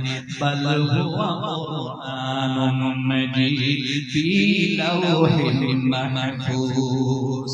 এই কোরআন আল্লাহ তাআলা লৌহে মাহফুজে সংরক্ষণ করেছেন, ওখান থেকে দুনিয়াতে প্রেরণ করেছেন। বন্ধু, সম্মানিত কিতাব কোরআনে মাজিদ আমার ভাইরা, আমি কতটা খারাপ, আমার চাইতে আরো বেশি খারাপ ছিল। অর্থাৎ ইতিহাসের পাতার মধ্যে লেখা হয় হযরত ওমর রাদিয়াল্লাহু তাআলা এত দুর্দান্ত ছিল, ওই এলাকায় বাচ্চারা যখন খেতে না চায়, খাইতে না চায়, চেষ্টা করে, তখন ওই এলাকার মায়েরা বলতো এখনই ওমর আসতেছে, ওমরের কাছে তোর যুদ্ধে বলবো নাকি, সঙ্গে সঙ্গে বাচ্চা শান্ত হয়ে যেত। এত ভয়ঙ্কর ছিলেন। কিন্তু তিনি যখন আমার বর্তমানে কোরআনের সংস্পর্শে যখন চলে এলেন, আমার ভাইরা মিটিং হলো, কোরআনে কারীম যখন আপনি বের করবেন সূরা আল-ফাতিহা সম্ভবত 9 নম্বর পারা শেষ থেকে শুরু হয়েছে, 10 নম্বর পারা এসে কমপ্লিট হয়েছে 30 নম্বর আয়াত। ওয়া ইদ ইয়াকুরু বিকাল্লাযীনা কাফারু লিয়ুযবিতুকা আও ইয়াকুতুলুকা আও ইউখরিজুকা ওয়া ইয়াকুরুনা ওয়া ইয়াকুরুল্লাহু ওয়াল্লাহু খায়রুল মাকিরিন। মাকিরিন। আল্লাহ রাব্বুল আলামিন বলেন, ও নবী আপনাকে এরা বন্দী করতে চায়, নাইলে আপনাকে দেশ থেকে তাড়াতে চায়, নাইলে আপনাকে হত্যা করতে চায়। কাফেরদের মিটিং হলো, সেই মিটিংয়ের মধ্যে বলা হলো, এই সাহস রাখো যে নবী মুহাম্মদ সাল্লাল্লাহু আলাইহি ওয়াসাল্লামের কল্লাটা কেটে আমাদের সম্মুখে রেখে দেবে। কে পারো, কার এত বড় সাহস আছে? হযরত ওমর দাঁড়িয়ে গেল। বন্ধু ওমর রাদিয়াল্লাহু তাআলা আনহু খোলা বাড়ি ছুটতে শুরু করলো। নবী মুহাম্মদুর রাসূলুল্লাহ সাল্লাল্লাহু আলাইহি ওয়াসাল্লামকে হত্যা করে মাথা নিয়ে ওদের সম্মুখে হাজির করবে। নাউযুবিল্লাহ। আল্লাহ রাব্বুল কোরআনে কারিমে বর্ণনা করেন, ওয়াকাযালিকা জাআলনা লিকুল্লি নাবিয়্যিন আদওয়ান মিনাল মুজরিমিন। 19 নম্বর পেজ সূরা আল-ফুরকান 7 নম্বর আয়াতে আল্লাহ তাআলার বক্তব্য, এই পৃথিবীতে যারা গুনাহ প্রমাণ লোক, পাপাচারের ভিতরে লিপ্ত, শিরকি গুনার ভিতরে লিপ্ত, এই লোকগুলা হলো ইসলামের দুশমন, নবী রাসূলের দুশমন, মসজিদ মাদ্রাসার দুশমন। কথা বলো ঠিক না? প্রিয় বন্ধুরা, হযরত ওমর ছুটে যাচ্ছে খোলা তরবারি নিয়ে। পথের মধ্যে একজন সাহাবীর সাথে দেখা হয়ে গেল। তিনি হয়তো একটু হলেও বুঝতে পেরেছেন যে ওমর যেভাবে যাচ্ছে, এই ওমরের কাজটাই হবে মুহাম্মদকে হত্যা করা। নাউযুবিল্লাহ। তখন হযরত ওমরকে লক্ষ্য করে তখন বললেন, ওমর গো, কোথায় তুমি চলে যাচ্ছ? তখন বলল, মুহাম্মদের মাথা কাটবো, তারপরে আমি শান্তি অর্জন করব। তার কারণ হলো সে আমাদের বাপ দাদার ধর্মের মধ্যে কালিমা সম্পন্ন করেছে। তারা বিশ্বনবী বলেন, আজআলাল আলিহাতা ইলাহান ওয়াহিদা ইন্না হাযা লাশাইউন উজাব। সূরা সদের 5 নম্বর আয়াত। ওরা কষ্ট করতে পারে নাই। আমাদের বাপ দাদার 14 গোষ্ঠীর খাসলাত হলো, আমল হলো কোটি কোটি দেবতার প্রতিমার পূজা করা, অর্চনা করা, অসংখ্য খোদার ইবাদত করা। আর এই লোকটা এসে কি বক্তব্য দিচ্ছে? সব খোদা খোদা দিলে, লা ইলাহা সব দিলে, ইল্লাল্লাহ সাওয়াই আল্লাহকে, আল্লাহ ছাড়া আর কোনো মাবুদ নাই, কোনো ইলাহ নেই। বলেন আল্লাহু আকবার। আমার ভাইরা, তারা তা সহ্য করতে পারলো না। সহ্য করতে না পারে তাদের আমার বন্ধু-বান্ধবকে মারার জন্য প্ল্যান হলো, উদ্যত হলো। হযরত ওমরকে জানানো হলো, সাহাবী বললেন, ওমর তুমি যাচ্ছ মুহাম্মদের মাথা কাটতে, আর তোমার পরিবারে দেখো ইসলামের আলো ঢুকে গেছে। সুবহানাল্লাহ। আল্লাহ রাব্বুল আলামিন বলেন, ইউরিদুনা লিইউতফিউ নূরাল্লাহি বিআফওয়াহিহিম ওয়াল্লাহু মুতিম্মু নূরিহি ওয়ালাউ কারিহাল কাফিরুন। আল্লাহ রাব্বুল আলামিন বলেন, ওরা চায় মুখে মুখে আমার ইসলামের আলোকে নিভিয়ে দেওয়ার জন্য, কিন্তু তারা চেষ্টা করবে, তারা কি বলে, তারা চেষ্টা করবে, তারা মনোমালিন্য সৃষ্টি করবে, তারা এটা সহ্য করতে পারবে না, তাদের ভালো লাগবে না। তারপরেও আমি আমার ইসলামের পূর্ণতা দান করব, এটাকে ঠেকিয়ে রাখার কারো ক্ষমতা নাই। বলে আল্লাহু আকবার। সচিদা আসল সেটা ইমোন সচিদা আসল সেটা ইমোন चराग मुस्तफा भी शरारे लहाबीस। ইসলামের আবহাওয়া কালকে ইসলামের মানুষরা প্রচেষ্টা চালাচ্ছে, কিন্তু ইসলামের আলো নিভাতে পারে নাই। কিছুদিন আগে আমেরিকার একটা রিপোর্ট বের হয়েছে, গোটা 2 বছরের ভিতরে প্রায় 200 কোটি মানুষ নব মুসলমান হয়েছে। আল্লাহু আকবার। আমেরিকাতে আমার বন্ধুগণ, নিউ ইয়র্কের ভিতরে ইলেকশন হয়েছিল। সেই ইলেকশনে আমার বন্ধুগণ একজন মুসলিম হয়েছে। এভাবে করে আল্লাহ তাআলা ইসলামের নতুন জাগরণ দিচ্ছে। কথা বলুন ঠিক না? নারে তাকবীর। এই ইসলামে বিপ্লব কেউ ঠেকাতে পারবে না, কারণ ইসলাম আমার আপনার না, ইসলাম হলো আল্লাহর পাওয়ার, দ্য মোস্ট স্ট্রং। আল্লাহ পাক হচ্ছেন সুপার পাওয়ার। এটা ধাপে ধাপে বাড়তেই থাকবে, এটা কমবে না। আমেরিকার আরো জোরে এসেছে। এখন বর্তমানে 2025 সাল। সম্মানিত বন্ধুগণ 2050 বা 70 সালের ভিতরে এই পৃথিবীতে সবচেয়ে মুসলমান মেজরিটি সংখ্যা বাড়বে। বর্তমানে আছে খ্রিস্টান, মুসলিমরা আছে 2 নম্বর পজিশনে, খুবই তাড়াতাড়ি এরা 1 নম্বর পজিশনে চলে যাবে। সুবহানাল্লাহ ওয়া বিহামদিহি, সুবহানাল্লাহ ওয়া বিহামদিহি।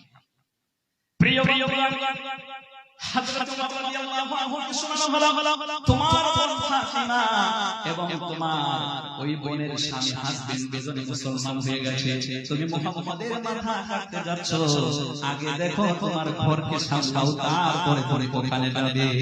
ওমর তেলে জ্বলে উঠল, তেলে লেগে উঠল, নবীজিকে মাথা দিয়ে পথ ধরে বোনের বাড়ির মধ্যে পৌঁছে গেছে। আমার ভাইরা, হাদিসের ভিতরে এসেছে খায়রুকুম মান তাআল্লামাল কুরআন ওয়া আল্লামাহু আও কামা ক্বালা নবী সাল্লাল্লাহু আলাইহি ওয়াসাল্লাম। নবীজি বলেন এই পৃথিবীতে সেরা ব্যক্তি, সেরা শিক্ষক হচ্ছে যে নিজে কোরআন পড়ে এবং অপরকে পড়ায়। হযরত সাদ বিন আবি ওয়াক্কাস রাদিয়াল্লাহু তাআলা আনহু দুজনকে তালিম দিয়েছিলেন, তারা নব মুসলমান কেমনে করে আমল করতে হবে, কেমনে করে কি করতে হবে, ইসলাম পালন করতে হবে, তাদেরকে কোরআন শিক্ষা দিয়েছিলেন। আল্লাহু আকবার। আমার ভাইরা, যেমনটা করে আপনাদের ইমাম সাহেবকে যারা তালিম দিচ্ছে, কোরআনের তালিম দিচ্ছে, তারাই হলো শ্রেষ্ঠ, এবং যারা শিক্ষা দিচ্ছে তারাই হলো শ্রেষ্ঠ ব্যক্তি। আল্লাহু আকবার। হযরত সাদ বিন আবি ওয়াক্কাস রাদিয়াল্লাহু তাআলা আনহু ওই উমরের দাপট ছিল, যখন আমার সাথে ওমরে নিজেকে বাঁচাতে দরজার কাপড়ে দরজার যে ওইটা আড়ালে থেকে লুকিয়ে করলেন যে ওমর এসেছে, না জানি আজকে কি হয়, কি কিয়ামত ঘটে যাবে। আল্লাহু আকবার। আমার ভাইরা, হযরত ওমর রাদিয়াল্লাহু তাআলা আনহু ঘরে ঘরে ঘুরে সর্বপ্রথম হযরত ওমর রাদিয়াল্লাহু তাআলা আনহু বোনের গালে গালে একটা থাপ্পড় মেরেছে। এই থাপ্পড়ের প্রচন্ড ছিল, এত স্পিড ছিল, এত শক্তিশালী ছিল, গালটা ফেটে রক্ত প্রবাহিত হতে শুরু করেছে। আমার ভাইরা, তখন বলল তোরা নাকি বেদিন হয়ে গেছিস, তোরা নাকি ইসলাম কবুল করেছিস, মা বাবার ধর্ম ছেড়ে দিয়েছিস। পবিত্র কোরআন যখন ইসলাম করবেন, আপনি পড়বেন সূরা আল ইমরান 200 আয়াতে হচ্ছে 86 নম্বর আয়াত। আল্লাহ তাআলা বলেন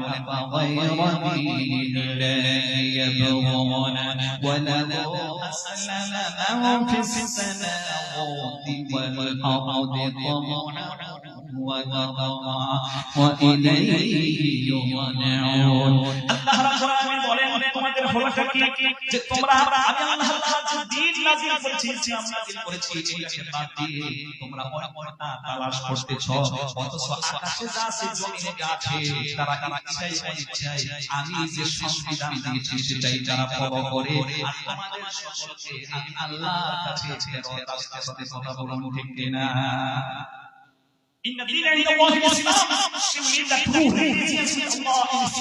আল্লাহ তাআলার কাছে একমাত্র মনোনীত ধর্মের নাম হচ্ছে ইসলাম। একই সূরা 19 নম্বর আয়াত, একই সূরা 25 নম্বর আয়াত, ওয়া মান ইয়াবতাগি গায়রাল ইসলামি দীনান ফালা ইউকবালা মিনহু ওয়া ফিল আখিরাতি মিনাল খাসিরিন। And whoever desires any religion other than Islam, it shall not be accepted from him in the hereafter. He shall lost কিয়ামতের দিবসে যারা ইসলামকে বাদ দিয়ে অন্য কোনো পথ অবলম্বন করবে, কিয়ামতের দরবারে আল্লাহর দরবারে কিয়ামতে যখন হাজিরা দেবে, আল্লাহ তাআলা বলবেন not acceptable, এটা গ্রহণ করা। কোরআনে কারীমের মতামত রয়েছে, মুফাসসিরিন کرام কেউ বলেছেন যে ইদা জাআ নাসরুল্লাহি ওয়াল ফাতহ, এই সূরাটা সবার শেষে নাযিল হয়েছে। আবার কিছু মুফাসসিরিন کرام বলেন যে না, সূরা আল মাইদা 3 নম্বর আয়াতে সর্বশেষে নাযিল হয়েছে। আল ইয়াউমা আকমালতু লাকুম দীনাকুম ওয়া আনতু আলাইকুম নি'মাতি ওয়া রাদিতু লাকুমুল ইসলাম দীনা। আজকে আল্লাহ তাআলা যে ইসলাম তোমাদেরকে দান করেছেন সেটা কমপ্লিট করা হলো, ইসলামের নিয়ম কানুন সব কমপ্লিট করা হলো। আল্লাহ তাআলা যে নিয়ামত দিয়েছেন তা কমপ্লিট করা হলো। আর ইসলাম ধর্মের উপরে আল্লাহ তাআলা রাজি এবং খুশি, এই মেসেজ দিচ্ছেন একমাত্র আমাদের অ্যাকসেপ্ট করতে হবে ইসলাম ধর্ম। কথা বলতে প্রিয় হযরত ওমর রাদিয়াল্লাহু তাআলা আনহু বড় বড় কথা বলতে শুরু করলেন। তাদের অবস্থা সম্পর্কে আল্লাহ তাআলা কোরআনে কারীমে বর্ণনা করেন। কোরআনে কারীমে যখন আপনি স্টাডি করবেন বন্ধু, আপনি কোরআনে কারীমে তিলাওয়াত করলে 21 নম্বর পারা সূরার নাম হলো সূরা লোকমান 34 আয়াতের 21 নম্বর আয়াত, ওয়া ইযা কিলা লাহুম মুত্তাবি'ু মা আনজালাল্লাহ ক্বালু বাল নাত্তাবি'ু মা ওয়াজাদনা আলাইহি আবানা। আল্লাহ তাআলা বলেন, ও নবী আমি আপনার নাজিল করেছি, ইসলাম নাজিল করেছি, সেই তাদেরকে দাওয়াত দেন। দাওয়াত দেওয়া হলে তারা বলে না আমি আপনাদের ইসলাম মানব না, বরং আমাদের বাপ দাদা যে আমল করেছে ওই আকীদা বিশ্বাসের উপরেই আমি থাকব। যেমনটা করে আল্লাহ রাসূলের চাচা আবু তালিব মৃত্যুর সময় দাওয়াত দিলে একই কথা বলেছিল, নাউযুবিল্লাহ, যে না ভাতিজা আমি তোমার ধর্ম নিয়ে মৃত্যুবরণ করলাম না, বরং আমার বাপ দাদার আকীদার উপরে আমি মৃত্যুবরণ করলাম। এজন্য তার জন্য জাহান্নাম ওয়াজিব।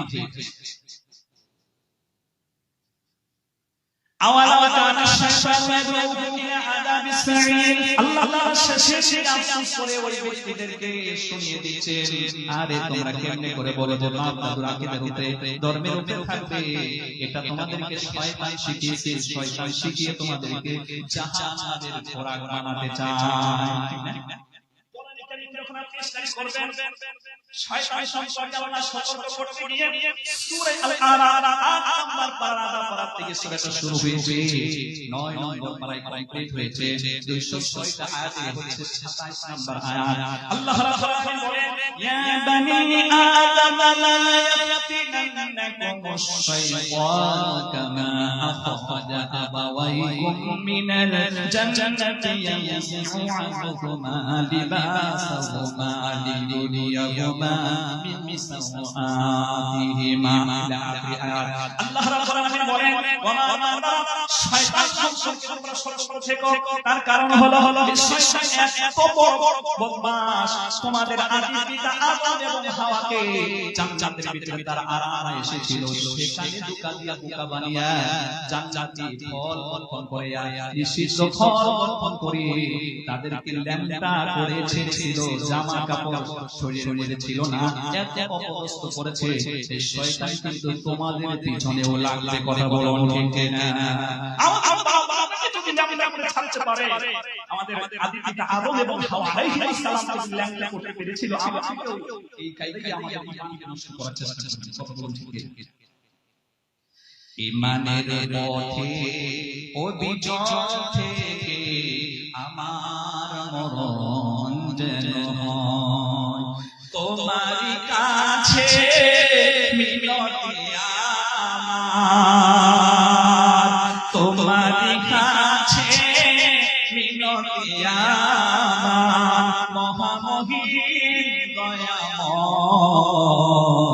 ঈমানের পথে অবিচল থেকে আমার মরণ যেন হয়। সকলে বলুন আমিন। একটু মহব্বতে বলুন আমিন, আর একটু ভালোবাসা দিয়ে বলুন আমিন। আমার তখন বন্ধুগণ এভাবে মানলেন, গাল থেকে রক্ত প্রবাহিত হচ্ছে। তখন বলল মুহাম্মদের কথা ছেড়ে দে। তখন বলতেছে যদি ওই ধর্ম সত্য হয় আর উপরে আমি টিকে আছি, আপনি আমাকে একটা থাপ্পড় মেরেছেন, গাল থেকে রক্ত প্রবাহিত হচ্ছে, আপনি হাজার থাপ্পড় মারলেও ইসলাম যেহেতু সঠিক থেকে আর আমি ফিরে আসব না। কোরআনে কারীমে যখন আপনি স্টাডি করবেন, মুমিনের একটা আয়াতের কয়েকটা বৈশিষ্ট্যের কথা বলা হয়েছে, আপনি পড়বেন 10 নম্বর সূরার নাম তাওবা 129 আয়াতে হচ্ছে 18 নম্বর আয়াতের শেষের দিকে কথা বলা হয়েছে, ওয়ালা ইয়াখশাইনাল্লাহ, মুমিন আল্লাহ ছাড়া আর কাউকে ভয় পায় না, বলেন সুবহানাল্লাহ। লিল্লাহি তাকবীর। হযরত ওমর রাদিয়াল্লাহু আনহুকে লক্ষ্য করে বললেন, ইসলাম যেহেতু সঠিক, আপনি আমাকে যত আঘাত করেন, আমি আল্লাহ ছাড়া কাউকে ভয় পাই না, ঈমান ছাড়া আমি হব না। যে ঈমান আমি এনেছি, যে ঈমানের সাথে আমি পেয়েছি, এই ঈমান আর আমি ছাড়তে পারি না। আল্লাহু আকবার।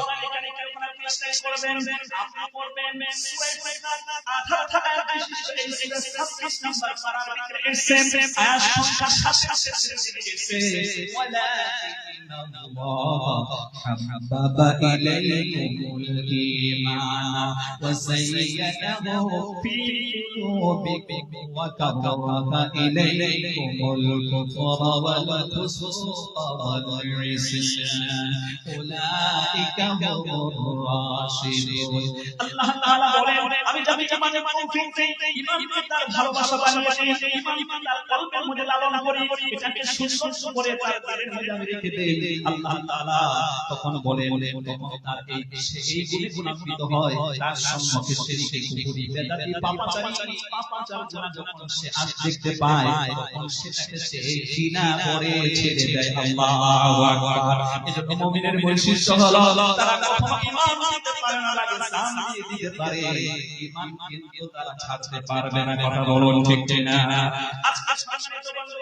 আজকে কিন্তু সমাজে আমাদের ঈমানের পরীক্ষা শুরু হচ্ছে যেটা পৃথিবীতে লক্ষ্য করো চতুর্দিকে মুসলমান নির্যাতন কারণ আমাদের ঈমানের পরীক্ষা দিতে হবে আল্লাহ রাব্বুল আলামিন বলেন ওয়া হাসিবান নাসু আইয়ুতরাকু আইয়াকুলু আমানা ওয়া হুম লা ইফতানুন আল্লাহ রাব্বুল আলামিন বলেন তোমরা কি বলছো নাকি আমাদেরকে ছেড়ে ছেড়ে বল তোমার বাবা মুসলমান তুমি মুসলমানই কথা বললি আমি তোমাকে জান্নাত দিয়ে দেব তোমাকে পরীক্ষায় পাস করিয়ে দেব বিষয়টা এমন না যখনই তুমি ঈমানের দাবি করবে এই ঈমানের দাবি তোমার সঠিক কিনা আমি আল্লাহ পাক তোমাকে পেশ করব পরীক্ষার মাধ্যমে যদি তুমি টেস্টে পাস করতে পারো আমি আল্লাহ তাআলা তোমাকে জান্নাতের রিজিক দেব সুবহানাল্লাহ ইস শাহাদাত গাহে উলফতনে কদম রাখনা ইস শাহাদাত গাহে উলফতনে कदम रखना लोग समझते कि आसान है मुसलमान होना मुसलमान होना সাধারণ ব্যাপার নয় পকেটের মধ্যে পা রাখা এখানে খালি আপনি ঈমান নিয়ে টিকে থাকতে পারেন এই দুনিয়ার কষ্ট কিছুই নয় আখিরাতে আপনার মঙ্গল হয়ে যাবে আমার ভাইরা ইসলামের ভিতরে আল্লাহ রাসূলের হাত ধরে যারা মুসলমান হয়েছিল সর্বপ্রথম ইসলামের জন্য যে মানুষটা শহীদ হয়েছে বন্ধু ওই মানুষটা কিন্তু পুরুষ ছিল না ওই মানুষটা ছিল মহিলা হযরত সুমাইয়া রাদিয়াল্লাহু তাআলা আনহা আমার ভাইরা ইসলাম করার পরে আবু শেষ করে করতে পারলো না আবু জেহেল নির্যাতনের পর নির্যাতন চালিয়ে একটা শরীর দিয়ে লেজা দিয়ে পেটের মধ্যে আঘাত করে পুরো করে হযরত সুমাইয়া রাদিয়াল্লাহু তাআলা আনহাকে শাহাদাত আর বন্ধুগণ শাহাদাত করে দেয় এজন্য আমার ভাইরা ইসলাম যখন আপনি কবুল করবেন ঈমানের মাঝে যখন টিকে থাকবেন তখন যত পরীক্ষা আসবে এই পরীক্ষা অপেক্ষা করে আমাদেরকে পাস করতে হবে কথা বলুন ঠিক কিনা মরণ যদি দাও প্রভু শহীদি মরণ দিও মরণ যদি দাও প্রভু শহীদি মরণ দিও জীবন যদি চালাও প্রভু তোমার পথে চালায়ো মরণ যদি দাও প্রভু শহীদি মরণ দিও মরণ যদি দাও প্রভু শহীদি মরণ দিও তুমি চলো তুমি বলো তুমি আমার তোমার হাতে জীবন মরণ তোমার হাতে তুমি চলো তুমি বলো তুমি আমার তোমার হাতে জীবন মরণ তোমার হাতে তোমার রথের গতি করে তোমার রথের গতি করে আপন করে নিও মরণ যদি দাও প্রভু শহীদি মরণ দিও মরণ যদি দাও প্রভু শহীদি মরণ দিও মহব্বতে বলুন আমিন জোরে বলুন আমিন আমার ভাইরা সুন্দর মরণ ও महशर कर खुदा कुर्सी को अंदर जावे शहीद खंजरे शिफाया गवाहिया कफंदा শাহাদাত ব্যক্তি যখন আল্লাহর দরবারে উপস্থিত হবেন আল্লাহর দরবারে সব জানেন তারপরে ভালোবাসা চাইবেন বান্দারে তোমার সুরে সুরে কেন তখন বান্দা বলবে রব্বুল আলামিন দুনিয়াতে আমি ইমানের দিকে ছিলাম ইসলাম কবুল করেছিলাম ইসলামকে দেওয়ার জন্য প্রচেষ্টা চালিয়েছিলাম ইসলামের হকে আল্লাহ তাআলা আমার রাস্তায় আমি যখন সংগ্রাম করেছিলাম কাফেরদের আমি সহ্য করতে পারি নাই আমাকে এইভাবে আঘাত করে হত্যা করেছে আল্লাহ রাব্বুল আলামিন তখন বলবেন বান্দারে দুনিয়াতে তোমার স্বামীর মহব্বত তোমার অন্তরে জায়গা পাই নাই তোমার বিবির মহব্বত অন্তরে জায়গা পাই নাই দুনিয়ার ভালোবাসা কিছুই জায়গা পাই নাই পবিত্র কোরআন যখন আপনি স্টাডি করবেন সূরাতুল বাকারা 286 আয়াতের 165 নম্বর আয়াতের ভিতরে কথা বলা হয়েছে ওয়াল্লাযীনা আমানু আশাদ্দু হুব্বান লিল্লাহ মুমিনের তোমাদের বৈশিষ্ট্য হলো তারা সর্বাধিক আল্লাহকে ভালোবাসে আল্লাহর ভালোবাসা তাদের অন্তরে জায়গা করে নেয় জোরে বলো সুবহানাল্লাহ रोशनी चाँद से होती है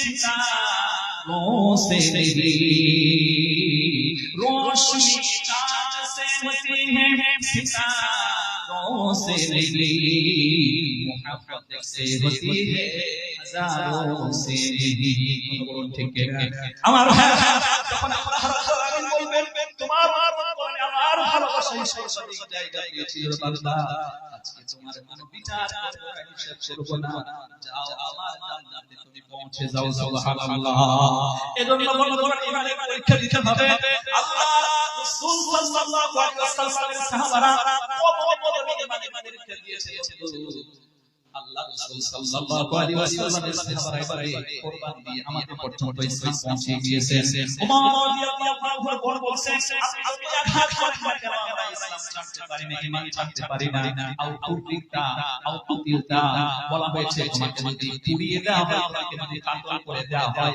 তারপরেও তুমি ঈমান ছাড়তে পারবে না হাদিসের ভিতরে এসেছে কারণ ঈমানের ভিত্তি করে কিয়ামতের দিন আল্লাহ ফয়সালা দেবে 10টা পৃথিবীর সমস্ত আল্লাহ জান্নাত দান করবে সুবহানাল্লাহ আলোচনা একটু লম্বা হচ্ছে কষ্ট পাচ্ছেন আপনি কোরআনে কারীমের পড়বেন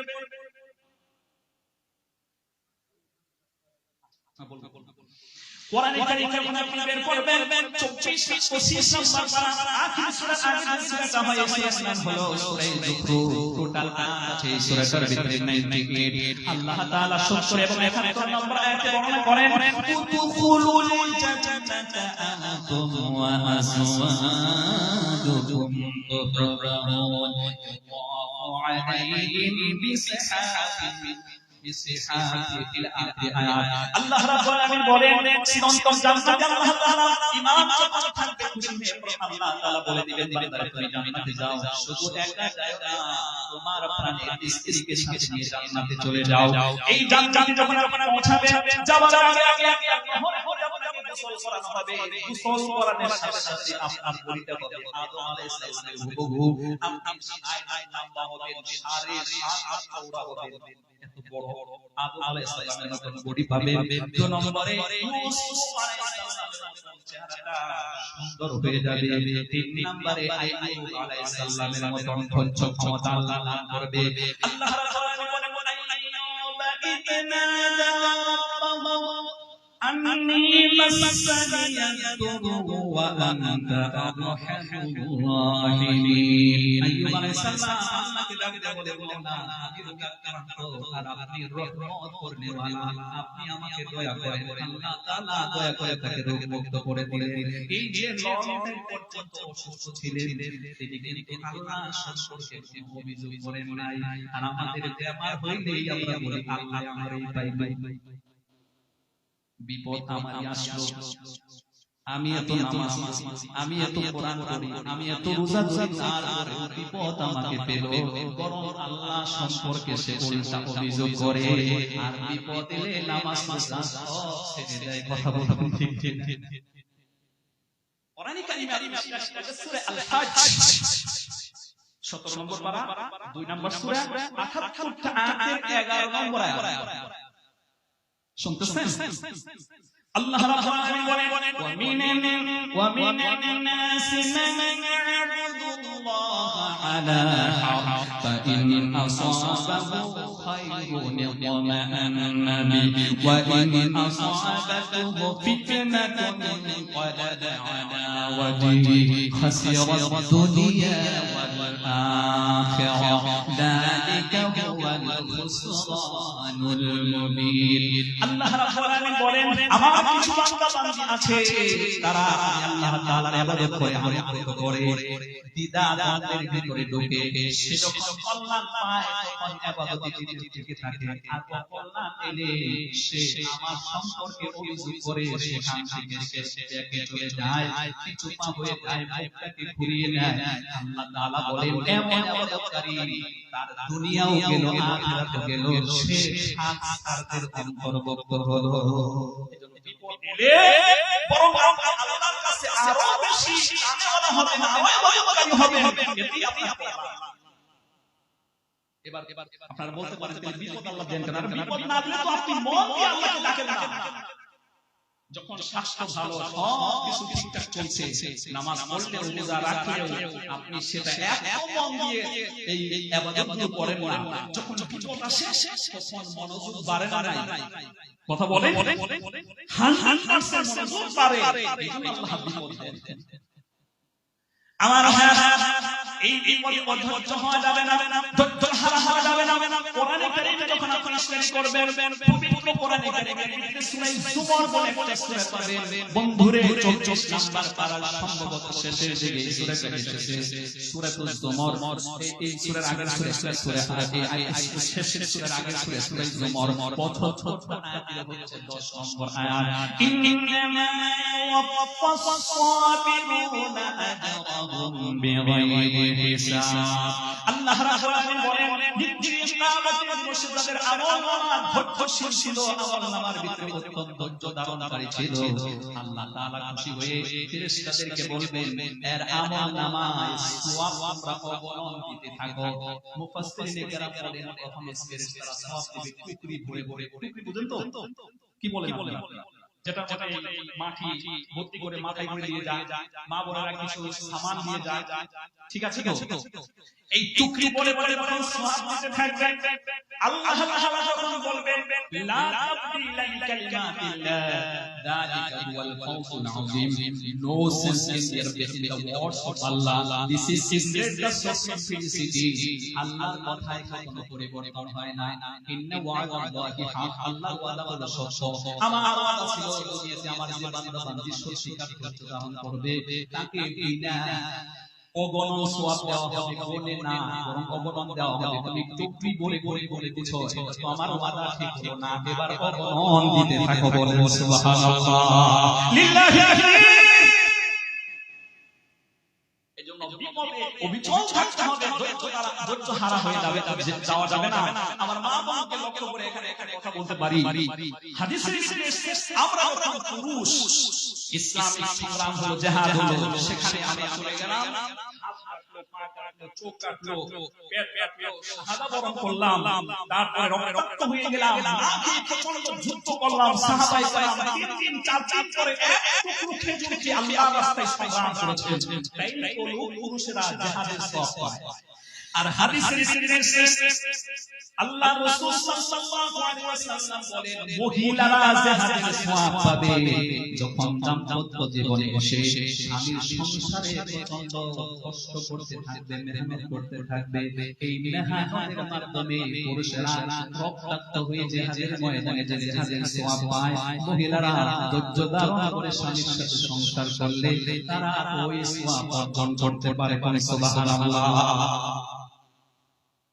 কোরআনে কারীমে আপনারা বের করবেন, আপনি পড়বেন 21 নম্বর পারা, সূরাটার নাম হচ্ছে সূরা রূম। 60 আয়াত বিশিষ্ট এই সূরার 21 নম্বর আয়াতে আল্লাহ তাআলার বক্তব্য মিন আয়াতিহি আন খালাকালাকুম মিন আনফুসিকুম আজওয়াজান লিতাসকুনু ইলাইহা ওয়া জা'আলা বাইনাকুম মাওয়াদাতান ওয়া রাহমাহ ইন্না ফী যালিকা লাআয়াতিন লিকাওমিন ইয়াতাফাক্কারুন। আল্লাহ রাব্বুল আলামিন বলেন, আমি হলাম করুণাশীল দয়াময়, এজন্য তোমাদেরকে দুটো জিনিস বানিয়েছি, পুরুষ মহিলা এবং জীবন দান করেছি, মহব্বত দিয়েছি যাতে করে একজন আরেকজনের কাছ থেকে প্রশংসা লাভ করতে পারো। এজন্য আমার মায়েরা খারাপ উপরা আপনার হাজবেন্ড আপনার কাছ থেকে শান্তি যেন অর্জন করতে পারে, এজন্যই তো আল্লাহ তাআলা আপনাদেরকে সৃষ্টি করেছেন। কিন্তু দাম্পত্য জীবনে আসার পরে যদি পানের দিকে চুল খসে যায়, মহিলাদের একটা কমন গাইডলাইন আছে যে তোমার কাছে বিয়ে হয়ে 40 বছর পেলাম না, এই না আসলে পুরুষ নাই ভালো যে বিয়ে করে নাই কথা বলুন ঠিক কি না? আর যে বিয়ে করেছে হাজারবার যে শুনেছে, আপনি 20 বছর 25 বছর এদের পিছনে মেহনত করবেন, কোরআনে কারীমে যখন আপনি স্টাডি করবেন, আল্লাহ রাব্বুল আলামিন বলেন 5 নম্বর সূরা আন-নিসা দ্বিতীয় নম্বর পেজ 186 আয়াতে 34 নম্বর আয়াত, আউযুবিল্লাহি আলান নিসা'i বিমা ফাদ্দালাল্লাহু বা'দাহুম আলা বা'দিন ওয়া বিমা আনফাকু মিন আমওয়ালিহিম ইলা আখির আয়াত। আল্লাহ রাব্বুল আলামিন বলেন এই আয়াতের সারমর্ম হচ্ছে সাদ ইবনে রবি রাদিয়াল্লাহু তাআলা আনহু দাম্পত্য জীবন যখন শুরু করে বিবির প্রতি অসন্তুষ্ট হয়ে রাগান্বিত হয়ে তাকে একটা থাপ্পড় মারে, থাপ্পড় মারার সাথে সাথে ওই বিবি ওই স্ত্রী এবং তার বাবাকে নিয়ে এসে আল্লাহ রাসূলের কাছে নালিশ করে। আমি তাফসীরে থেকে বলছি, আল্লাহ রাসূল সাল্লাল্লাহু আলাইহি ওয়াসাল্লাম কোরআনের আগের সংবিধান অনুযায়ী وجزاؤكم سيئات সূরা 24 নম্বর পারা সূরাতুস সূরা আয়াত 47 وجزاء سيئات مثلها। আপনাকে যত আঘাত করছে পরিমাণে আপনি তাকে তত আঘাত করবেন, এটা হলো বিচার কোরআন। সুতরাং আমার ভাইরা, আগের নিয়ম অনুযায়ী আল্লাহ রাসূল ঘোষণা করে দিলেন তোমার স্বামীকে নিয়ে আসা হোক, তোমাকে থাপ্পড় মেরেছে, তুমি একটা থাপ্পড় মেরে তার বদলা হয়ে যাবে।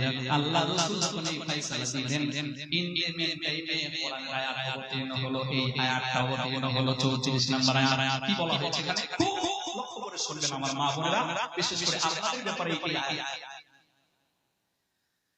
আল্লাহ রাব্বুল আলামিন বলেন الرجال قوامون على النساء بما فضل الله بعضهم على بعض وبما أنفقوا من أموالهم।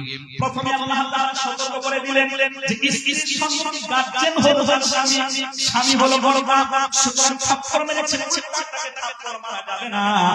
স্বামী একজন হলো গার্জিয়ান, তার স্ত্রীকে সুধাতে রাখার জন্য উল্টা হাদিসের ভিতরে একজন স্বামী তার পরিবারের স্ত্রী ছেলে সন্তানদেরকে ইসলামের পথে পরিচালিত করার জন্য পরের সম্মুখে যদি একটা ডান্ডা ঝোলায় রাখে, আল্লাহর রহমত কত বরকত ওই বাড়িতে আল্লাহ তাআলা নাযিল করতে থাকেন। সুবহানাল্লাহ। কুল্লুকুম রাঈন ওয়া কুল্লুকুম মাসউলুন আন রাঈয়াতিহি। বুখারী শরীফে একটা লম্বা হাদিস দিয়েছে, ইবনে ওমর রাদিয়াল্লাহু আনহু এই হাদিসটি বর্ণনা করেন। তিনি বলেন আল্লাহ রাসূল বলেছেন তোমরা প্রত্যেকে একজন গার্জিয়ান হিসেবে তোমার তলবিয়া ব্যক্তিদের ব্যাপারে প্রশ্ন করা হবে, তাদেরকে তুমি সতর্ক করলে কিনা, ইসলামের পথে পরিচালিত করলে কিনা আল্লাহ প্রশ্ন করবেন। এই প্রশ্নের জবাব দিতে গিয়ে বন্ধুগণ আপনাকে একটা ডান্ডা রেখে ঘরকে ঠান্ডা করে রাখতে হবে। কথা বলুন ঠিক কিনা? তবে হাদিসে বিস্তারিত এটাও এসেছে যে আপনার স্ত্রীকে আঘাত করলে প্রথমে আপনি তাকে নসিহত করবেন। নসিহতে সারা হচ্ছে না, এই আয়াতের শেষের দিকে মাসলাটা এসেছে, তাইলে দিছে না তারপরেও সুজা হচ্ছে না, তাইলে নির্ভয় আঘাত। আর এই আঘাত মাথায় কোনো জায়গায় আঘাত করা যাবে না, মৃদু আঘাত করতে হবে। তাতেও যদি সংশোধন না হয়, তাইলে ওই মহিলার পক্ষ থেকে একজন গার্জিয়ান, স্বামীর পক্ষ থেকে একজন গার্জিয়ান বসে এটা মীমাংসা করার চেষ্টা করবে। এরপরেও যদি মীমাংসা না হয়, তাহলে ফাইনাল একটা কথা আছে, ওটা আপনারা জানেন। ইসলাম কত সুন্দর। Islam is the very encompassing social system. وإن خفتم شقاق بينهما فابعثوا حكما من أهله وحكما من أهلها إن يريدا إصلاحا يوفق الله بينهما। আল্লাহ রাব্বুল আলামিন বলেন, স্বামীর পক্ষ থেকে একজন গার্জিয়ান, স্ত্রীর পক্ষ থেকে গার্জিয়ান বসে তারা মীমাংসা করবে। আর স্বামী স্ত্রীর মনটা ভালো হতে হবে যে আমরা এই মীমাংসাকে পছন্দ করি, আমরা সংসার রাখতে চাই, সংসার নষ্ট করতে চাই না। আল্লাহ বলেন, তাইলে আমি তোমাদেরকে রহমত দিয়ে সংশোধন করে দেব। সুবহানাল্লাহ। একজন মহিলা বুঝতেই পারে না তার স্বামী যখন বাড়িতে থাকে, তার সাথে থাকে, বুঝতে পারে না। স্বামী যখন নাই বেগা, স্বামীর মর্যাদা যে কতটা বুঝে। আমার ভাইরা, আমি ফেসবুকের মধ্যে দেখতে গিয়েছিলাম, বাংলাদেশের একজন মহিলা তিনটা বাচ্চা নিয়ে ঢাকা শহরের মধ্যে বসবাস করে। কিছুদিন আগে ছেলেদের সাথে দেখা হয়েছে, ওই মহিলা পর্দা নিয়ে নিউজের সম্মুখে বলতেছে, চোখের পানি ছেড়ে দিয়ে বলতেছে যে স্বামী কত কষ্ট করে আমার সংসারটা পরিচালিত করেছে, আজকে নাই বলে বুঝতে পারছি আমি যে কর্ম করি এতে না হয় আমার খাওয়া, হয় পরের বাড়া আমি দিতে পারি না। একজন স্বামী কত প্রচন্ড কষ্ট করে তার সংসার পরিচালিত করতে। আমার মা বোনেরা এটা বুঝে একটু কষ্ট হলে সহ্য করে সংসার করলে আল্লাহ জিহাদের ময়দানে সওয়াব দিতে।